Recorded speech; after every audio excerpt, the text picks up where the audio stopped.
calon guru hebat di seluruh Indonesia. Kita ketemu kembali di channel Harian Guru, channel tutorial dan informasi seputar guru.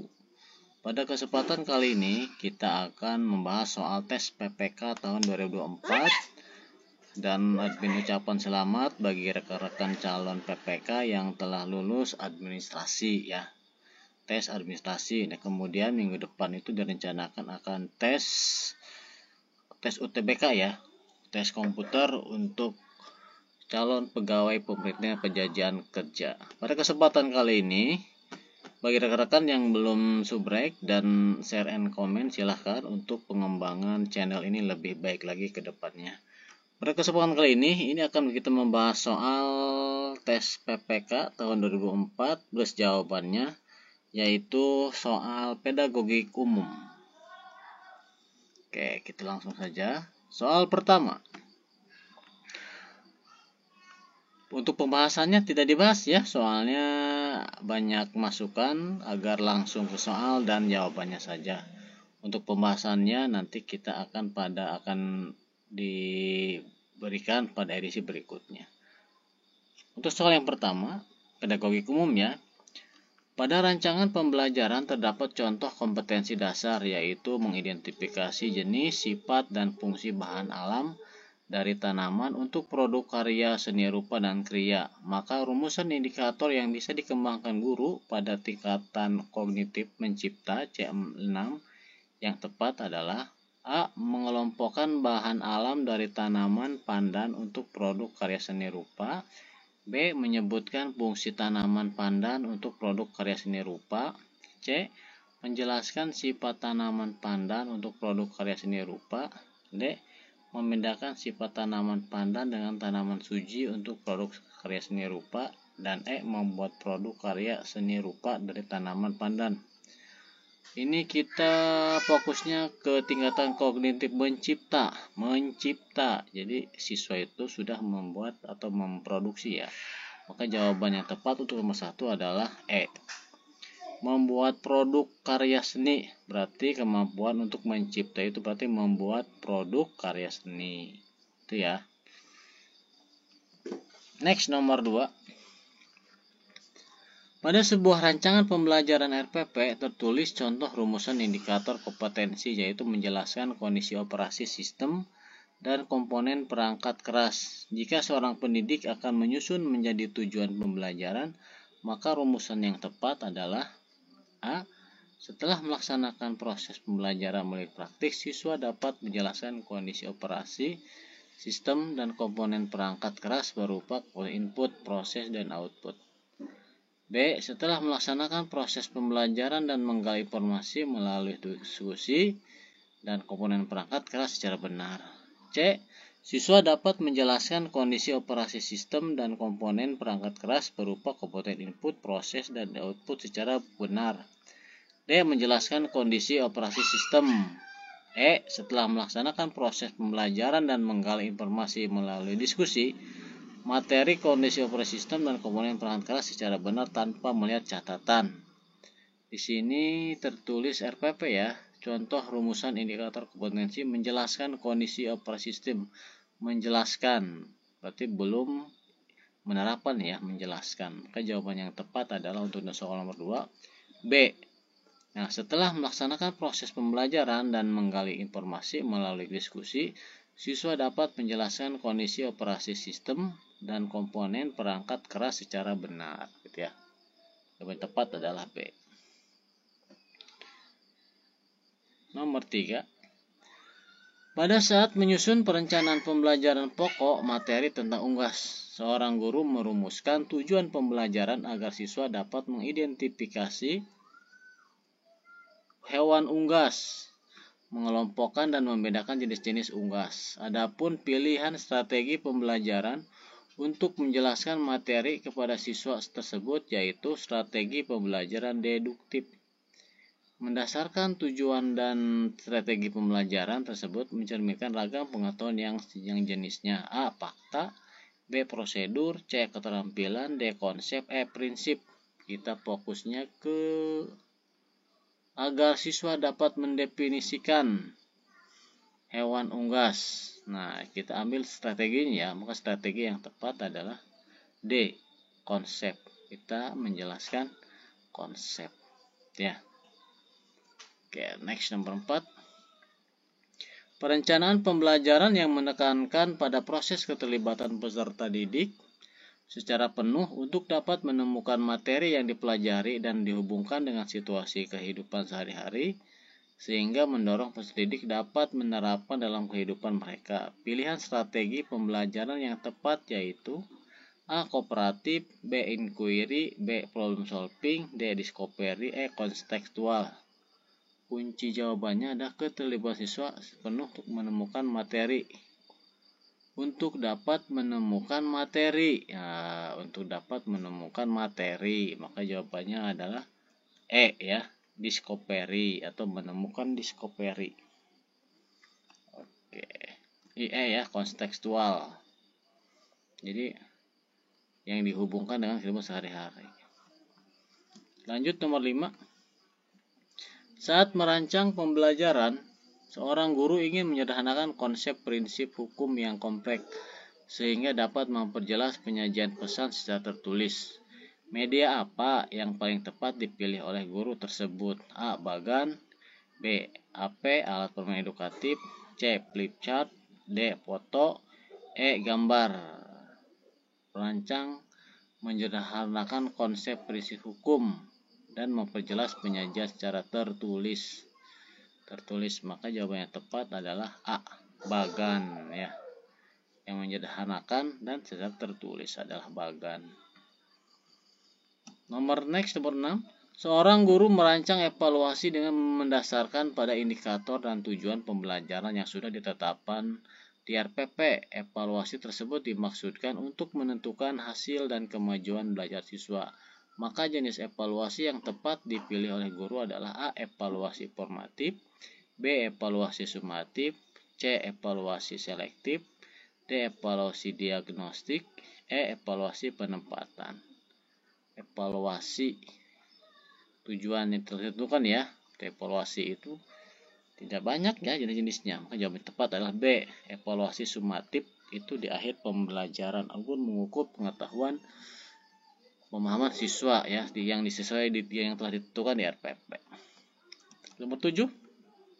Seorang guru mencari materi dan media dari internet saat menyusun rencana pembelajaran. Materi dan media tersebut akan disampaikan pada proses pembelajaran dengan maksud agar siswa tidak mengalami kesulitan memahami pelajaran. Langkah apa yang harus dilaksanakan oleh seorang guru saat memilih materi pelajaran? A. Mengidentifikasi aspek-aspek yang terdapat dalam kompetensi inti, dasar, dan indikator. B. Menganalisis potensi peserta didik, relevansi dengan karakteristik daerah dan struktur keilmuan. C. Menyesuaikan dengan tingkat perkembangan fisik, intelektual, sampai dengan spiritual peserta didik. D. Melihat kebermanfaatan bagi peserta didik, aktualitas, kedalaman, sampai dengan materi pembelajaran. E. Relevansi dengan kebutuhan peserta didik dan tuntutan lingkungan, alat dan sumber bahan dan alokasi. Ingat, kuncinya adalah maksud agar siswa tidak mengalami kesulitan. Jawaban yang paling tepat adalah A. Mengidentifikasi aspek-aspek yang terdapat dalam kompetensi inti, kompetensi dasar, dan indikator. Jadi jangan terlalu umum ya. Tujuan pembelajaran harus disederhanakan dan dipersempit. Jawaban yang tepat adalah A.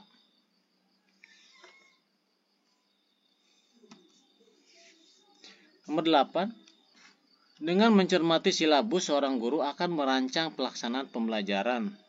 Sebagai yang tertuang dalam Permendikbud RI nomor 22 tahun 2016, rencana pelaksanaan pembelajaran mencakup sekurang-kurangnya A. Kompetensi inti, kompetensi dasar, tujuan pembelajaran sampai dengan penilaian hasil belajar. B. Identifikasi sampai dengan penilaian hasil belajar. C. Standar kompetensi sampai dengan kunci jawaban tes. D. Identifikasi mata pelajaran sampai dengan penilaian hasil belajar.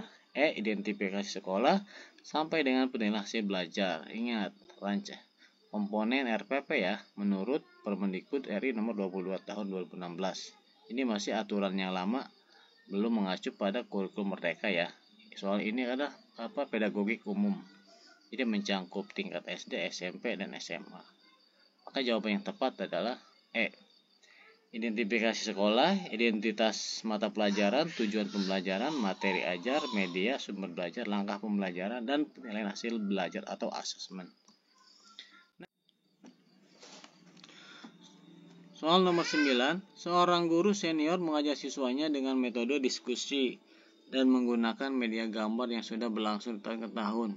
Pada awal semester baru 2019, siswa di kelas tersebut diketahui 70% memiliki preferensi belajar kinestetik, sehingga mereka tidak fokus pada saat pembelajaran dan diskusi berlangsung. Siswa lebih senang jika mengerjakan tugas yang diberikan oleh guru.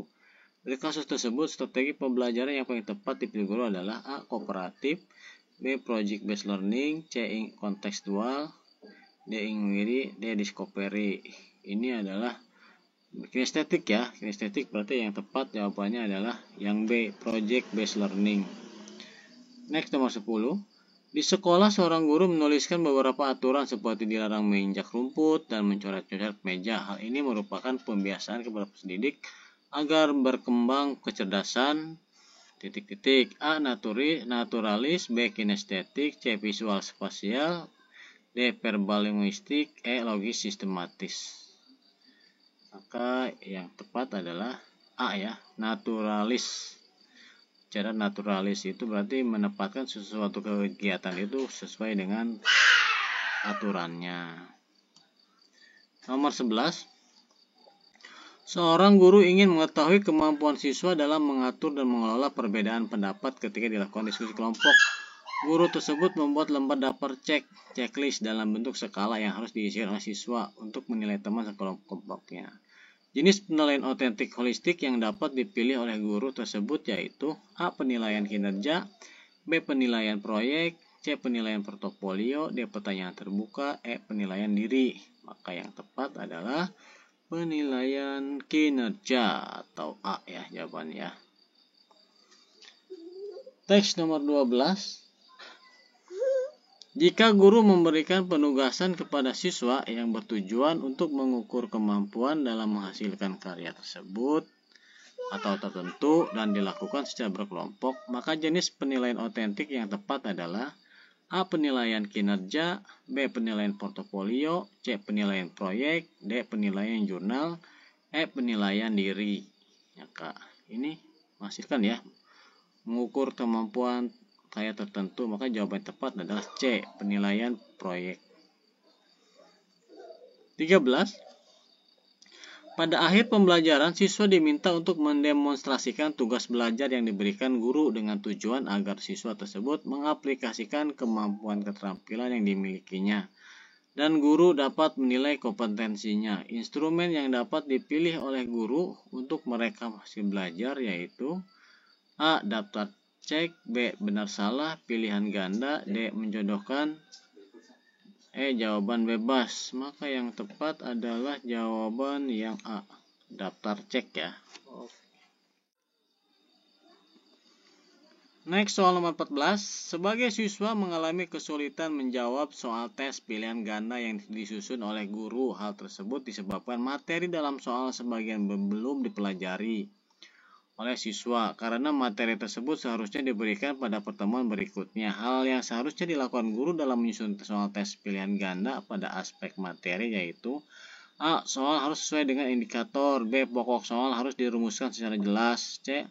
Pilihan jawaban harus homogen dan logis, D. Panjang rumusan pilihan jawaban relatif sama, E. Butir tes tidak tergantung pada jawaban sebelumnya. Maka yang dilakukan oleh guru karena keterlibatan materi adalah A. Soal harus sesuai dengan indikator yang telah diberikan ke siswa. Soal 15. Hasil penilaian akhir yang dilakukan oleh guru diketahui beberapa siswa telah memenuhi ketuntasan belajar dan ada juga siswa yang belum memenuhi kriteria ketuntasan belajar. Berdasarkan pada kasus tersebut, guru dapat melakukan tindak lanjut hasil penilaian yang dapat dimanfaatkan untuk beberapa hal. Berikut merupakan pemanfaatan hasil penilaian oleh guru kecuali A. Memperbaiki program pembelajaran, B. Menyelenggarakan program remedial bagi siswa yang hasilnya rendah, C. Menyelenggarakan program pengayaan bagi siswa yang hasilnya tinggi, D. Mengadministrasikan hasil penilaian, E. Menyusun laporan hasil penilaian. Maka jawaban yang dianggap kecuali yaitu jawaban nomor D, mengadministrasikan hasil penilaian. Jadi hasil siswa itu jangan dibiarkan ya, kita harus ada upaya mulai dari remedial atau tindakan atau umpan balik selanjutnya. Oke, itu Ibu Bapak.